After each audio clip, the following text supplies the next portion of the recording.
Shaun trained as a clinical toxicologist in central London and developed a professional interest in psychoactive substances, including opioids. Please welcome Dr. Shaun Greene.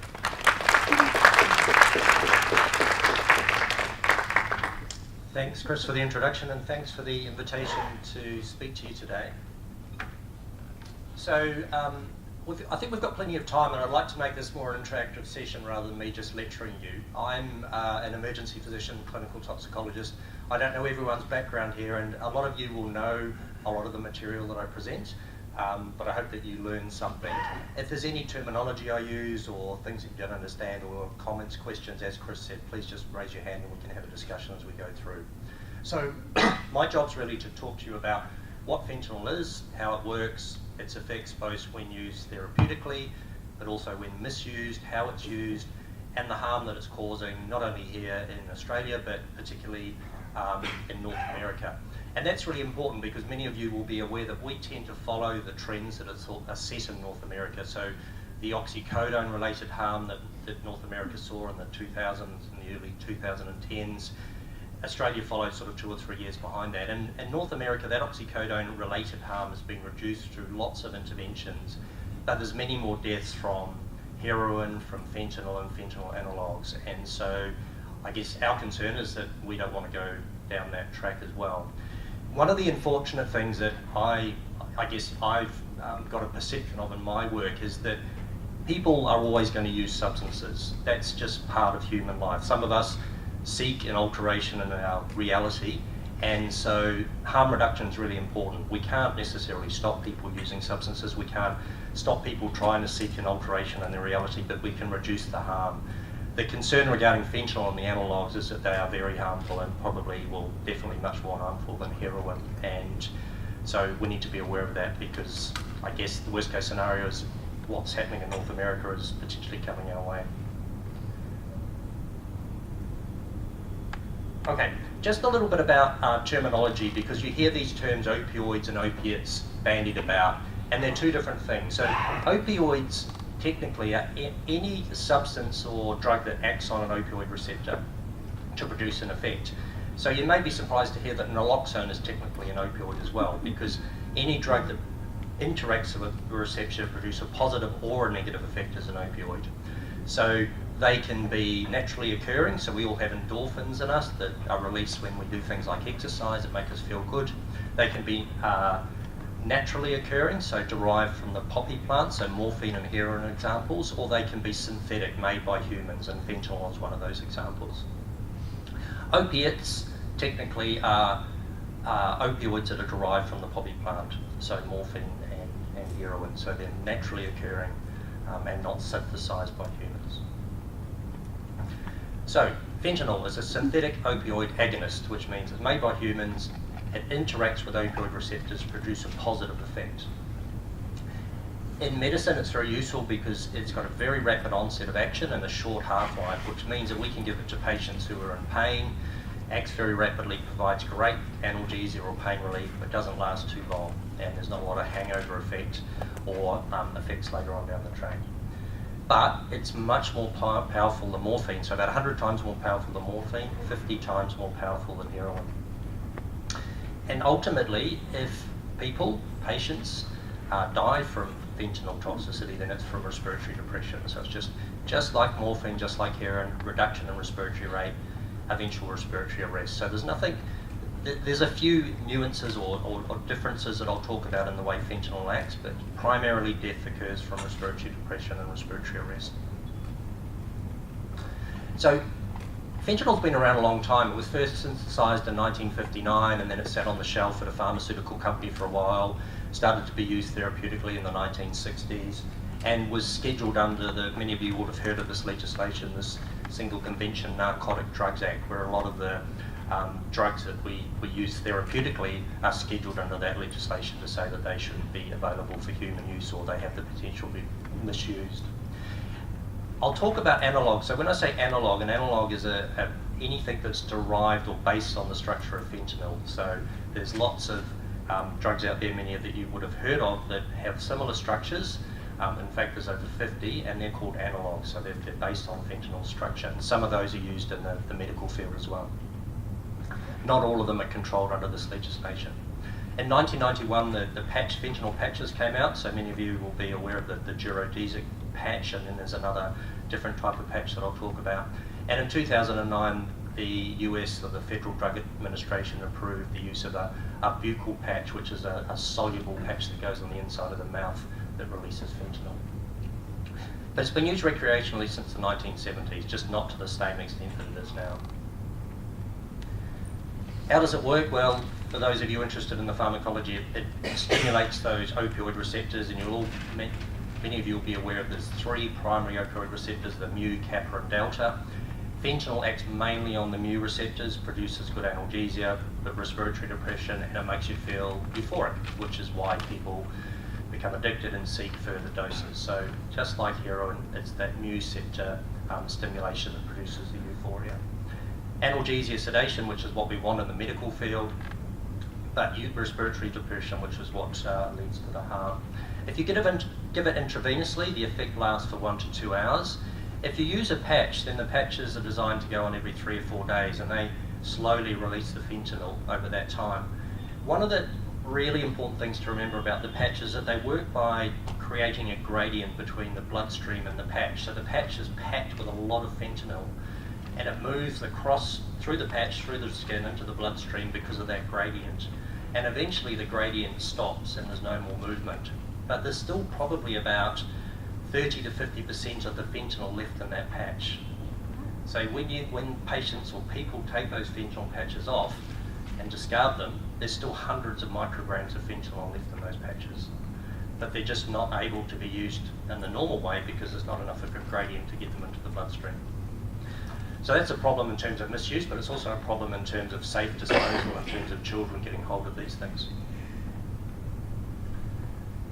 I think we've covered most of that. So analgesia, it's used in anesthesia, and some of the fentanyl analogues, so sufentanil, alfentanil, and remifentanil, which are even more potent than fentanyl and short-acting, they're actually used to induce anesthesia. So they're given in big doses to make patients go to sleep and to maintain under general anesthesia. So in therapeutic dosing, it's given intravenously.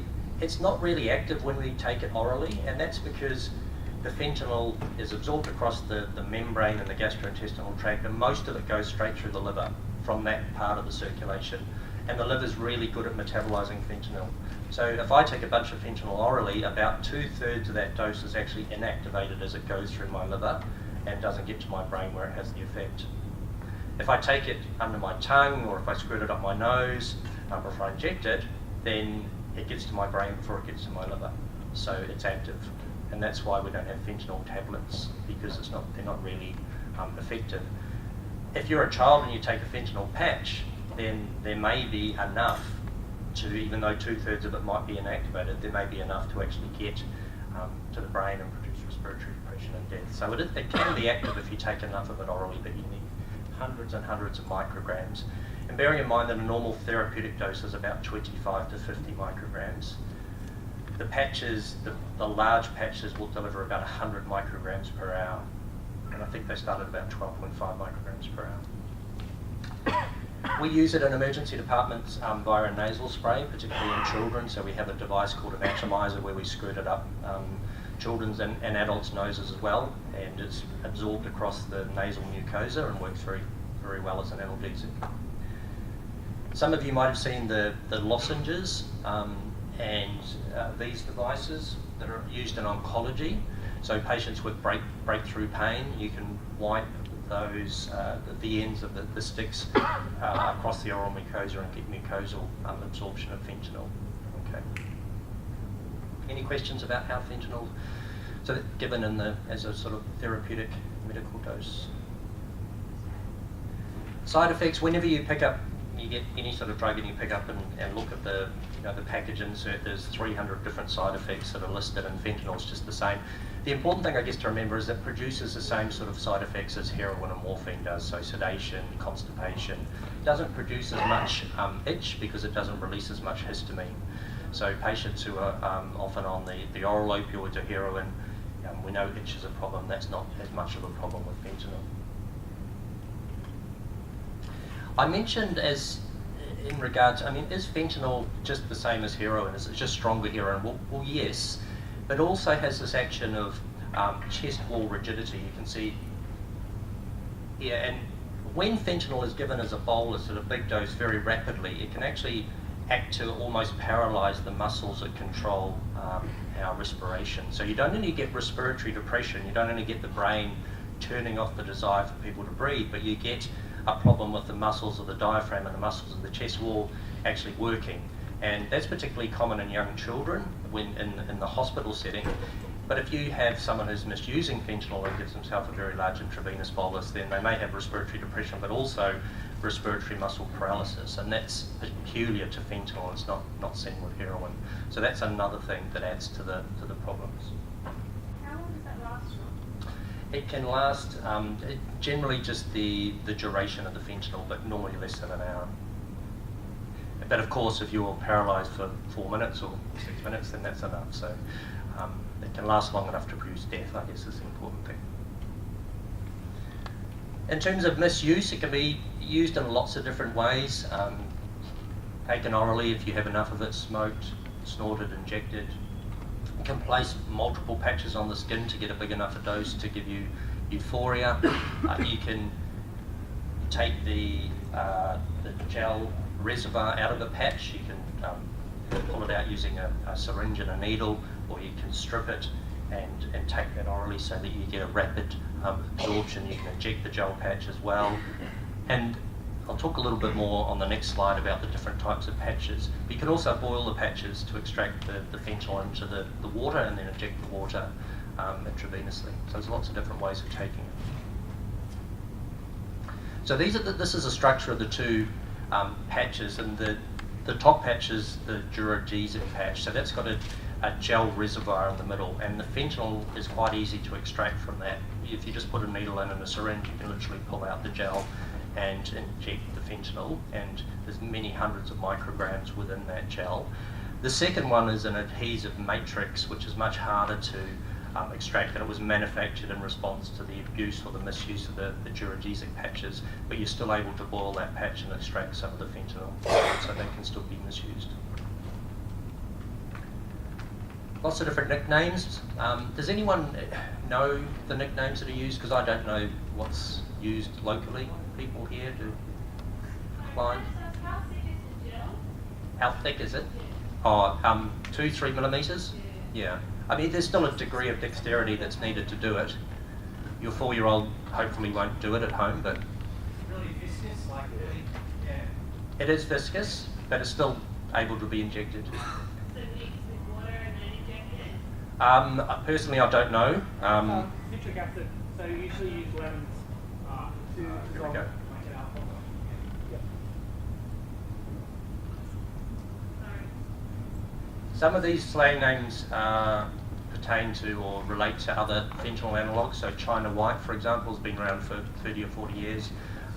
Hasn't caused a big problem here that I'm aware of, but many deaths in the US. It's a different type of fentanyl analogue.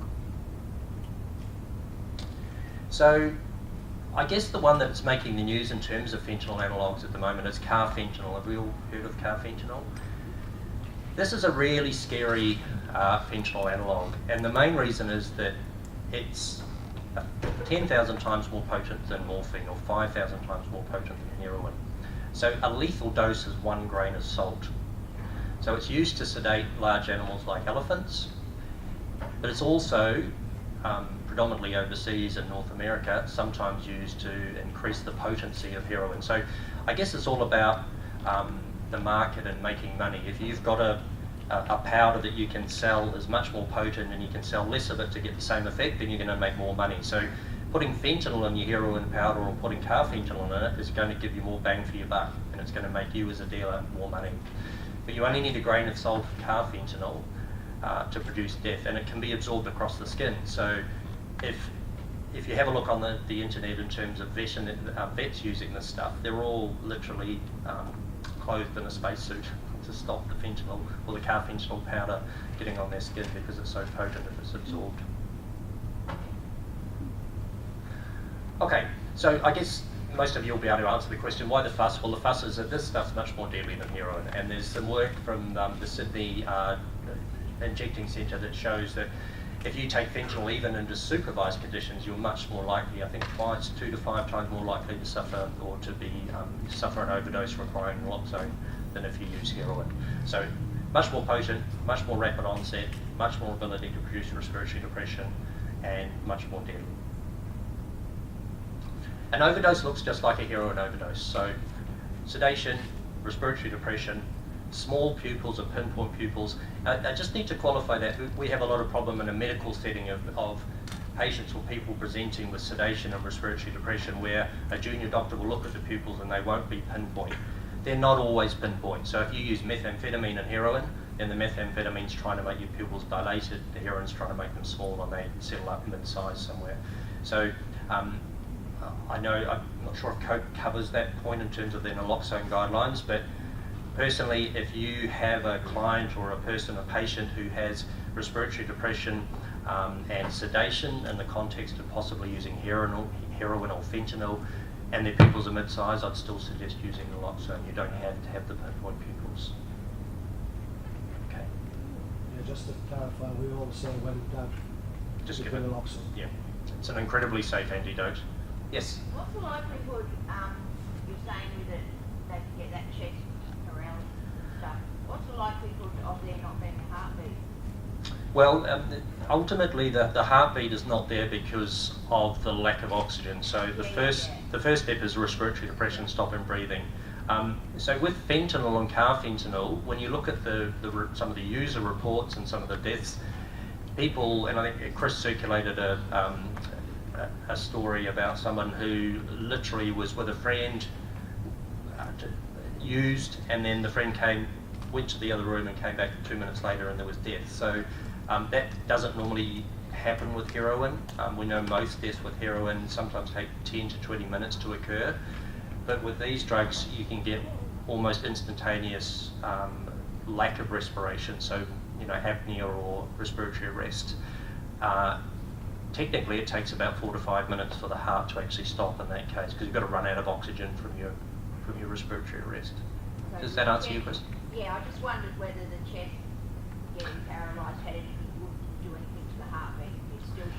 It's still the same mechanism that you're not moving enough oxygen. Yeah. So in terms of treatment, again it's the same, and from the opioid overdose advice, the response plan from the Penington Institute, it's call for help, place the patient in the recovery position, administer naloxone, and if you're able to, or if it's required, then provide cardiorespiratory resuscitation. So there's no difference in terms of the way we treat people, apart from the fact that they may require large doses of naloxone.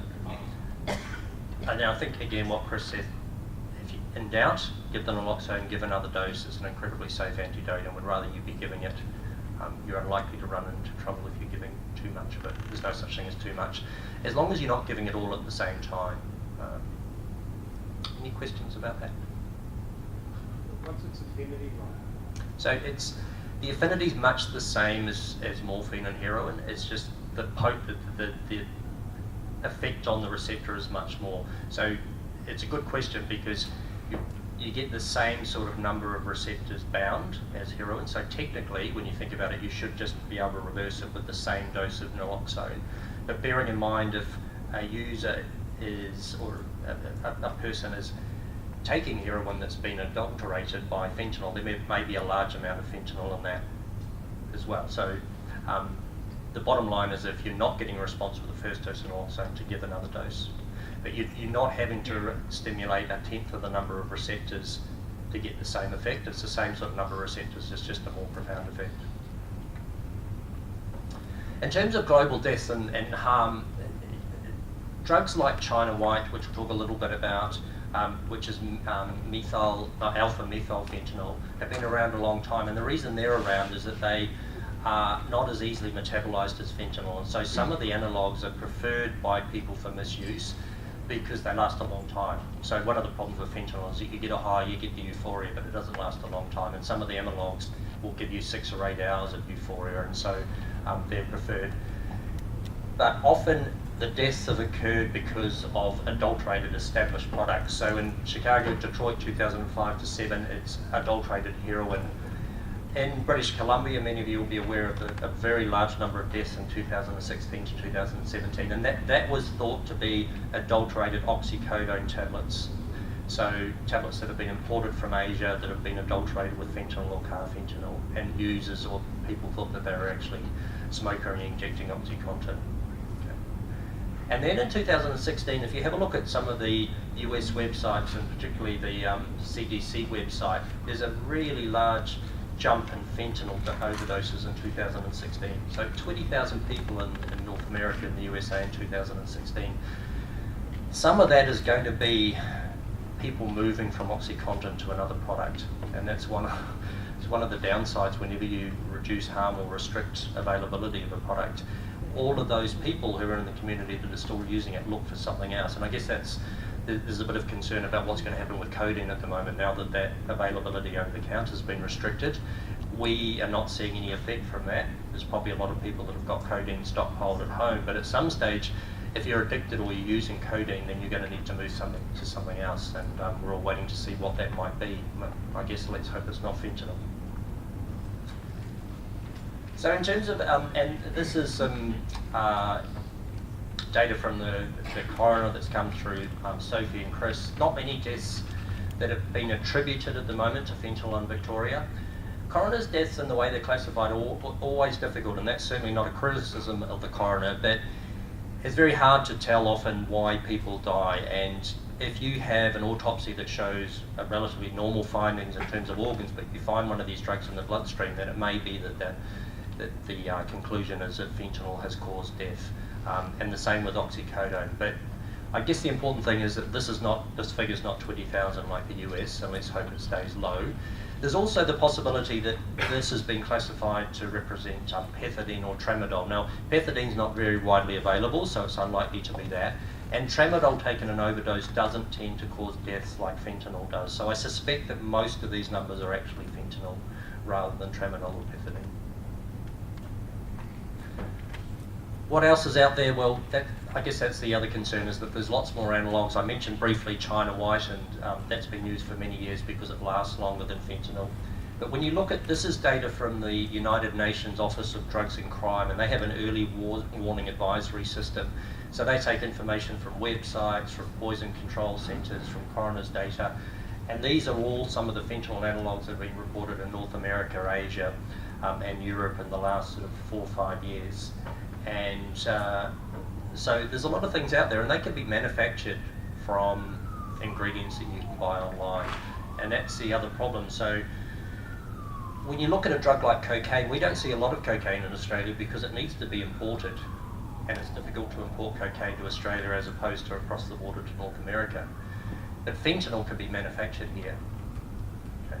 So that's a concern as well. There's not really anything to reduce its or restrict its availability in terms of coming across borders as an illegal or illicit substance. All right, so just in summary, and then we can maybe have a few more questions if you want to. There's more dangerous than heroin. I think we're all, hopefully you're convinced of that. It's much more potent and powerful. The reason that it's used out there on the street is that from a dealer's point of view, if you have a bit of fentanyl or carfentanil in your product, you're going to get more money because you can sell less and get the same effect. It's easy to manufacture. Respiratory arrest, death can occur very, very rapidly, but treatment of the overdoses is the same as heroin. So this is deadly stuff. And that's just to give you an idea. Many of you would have seen this on the web. So heroin, fentanyl, and carfentanil equivalent doses.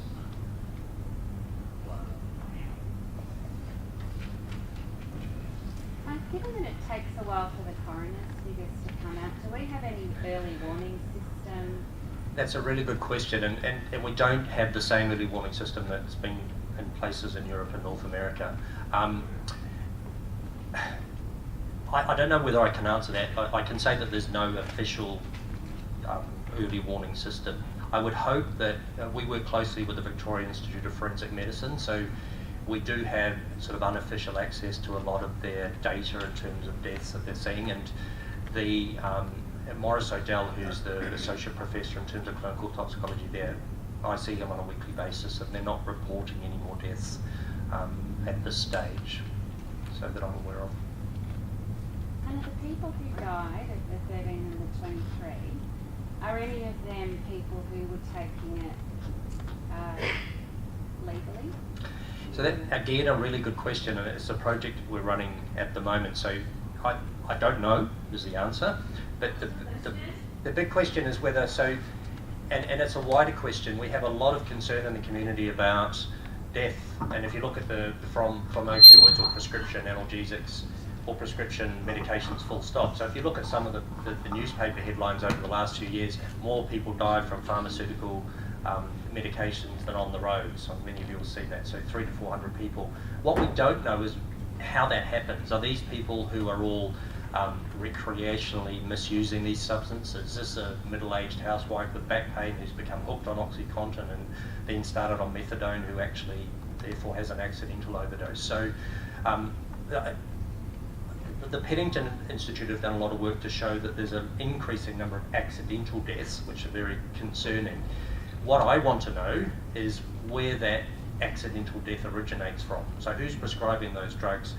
Is it an anaesthetist who gets his hand on fentanyl? Is it someone with chronic back pain who's seen lots of different practitioners? But without knowing where the drugs are coming from, it's hard to actually design interventions that are going to target either prescribers or the public in terms of education. So many of you will be aware there's a lot of work in the community. My big problem, well, it's not a problem really, but what I want to know is more exactly what your question is, who these people are and where the opioids come from and who starts them. We don't know that at the moment. I was just wondering, has there been any recorded sort of cases where heroin has actually been cut with fentanyl in Australia? I don't know. Alan from Victoria Ambulance Service is telling me yes. I don't know if there's any that would carve fentanyl. In Canberra, there was reports of carfentanil. Okay. And someone saying in Canberra there was carfentanil found, or in the heroin. Okay. And that's really frightening because you don't need a lot of that. Well, thank you. Thanks for your attention. That's great.